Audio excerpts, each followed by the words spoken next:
एक बार कल्पना करके देखिए कि आप एक फ्लाइट में यात्रा कर रहे हैं और अचानक किसी हादसे के कारण विमान हजारों फीट की ऊंचाई से नीचे गिरने लगता है और आप हजारों फीट की ऊंचाई से नीचे गिर रहे हैं। ऐसा होना किसी के लिए भी कल्पना से बाहर है, लेकिन यह कहानी इसी तरह की है। आज हम इतिहास की एक ऐसी घटना के बारे में बात करने जा रहे हैं जिसमें एक 17 साल की लड़की जूलियन कोएप एक हवाई जहाज से हजारों फीट की ऊंचाई से नीचे गिरने के बाद भी जीवित बच गई। आखिर वह जीवित कैसे बची, जानेंगे इसके बारे में विस्तार से। इस वीडियो में अंत तक बने रहें। अगर आप चैनल पर नए हैं तो चैनल को सब्सक्राइब जरूर करें। यह घटना है दिसंबर 1971 की। जूलियन ने 20 दिसंबर को अपनी हाई स्कूल की परीक्षा पास की थी। उसकी मां पेरू के लीमा शहर में काम करती थी और उसके पिता अमेज़न जंगल में वन्य जीवों पर रिसर्च कर रहे थे। जूलियन भी अपने पिता के साथ अमेज़न जंगल में रिसर्च पर जाना चाहते थे। 23 दिसंबर को जूलियन की स्कूल में ग्रेजुएशन सेरेमनी थी और वह भी उसमें शामिल होना चाहती थी। 24 दिसंबर को सभी फ्लाइटें बुक हो चुकी थी। जूलियन और उसकी मां को किसी भी फ्लाइट का टिकट नहीं मिल रहा था।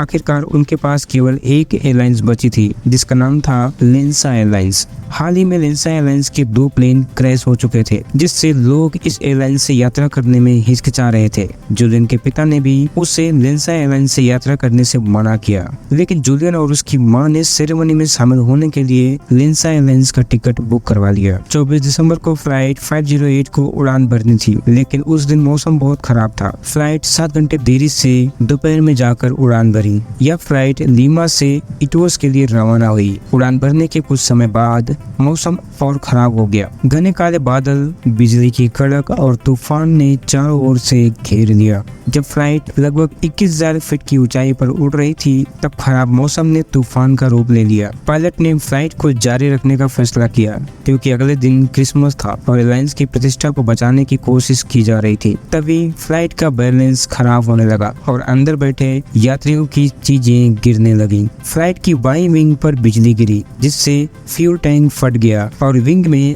आग लग गई। प्लेन टूटकर 2 टुकड़ों में बट गया और जूलियन अपनी सीट के साथ नीचे गिरने लगी। जूलियन ने सीट बेल्ट लगा रखी थी, इसलिए वह सीट से चिपकी रही। इतनी ऊंचाई से गिरते हुए जूलियन बेहोश हो गई, लेकिन उसकी किस्मत अच्छी थी कि वह पत्तों के ढेर पर गिरी जिससे उसकी जान बच गई। प्लेन क्रैश के बाद जूलियन 24 घंटों तक बेहोश पड़ी रही। जब उसे होश आया तो उसने सबसे पहले अपनी मां को ढूंढने की कोशिश की, लेकिन जल्दी ही वह समझ गई कि अब वह अकेली है और वह अपनी मां को खो चुकी है। जूलियन ने जंगल से बाहर निकलने के लिए पानी की तलाश की। उसे एक छोटी सी स्ट्रीम मिली और उसने उसी का पीछा किया। जूलियन ने पानी के रास्ते पर चलते हुए एक बड़ी नदी तक पहुंची, लेकिन वहां पर किसी इंसान का नामो निशान तक नहीं था। निराश होकर उसने नदी में तैरने का फैसला किया। वह नदी में तैरती रही और रात के समय किनारे पर आराम करती रही। जूलियन के घाव में कीड़े पड़ चुके थे और उसकी हालत खराब हो गई थी। 10 दिनों की कठिन यात्रा के बाद जूलियन को नदी के किनारे एक लकड़ी की नाव मिली।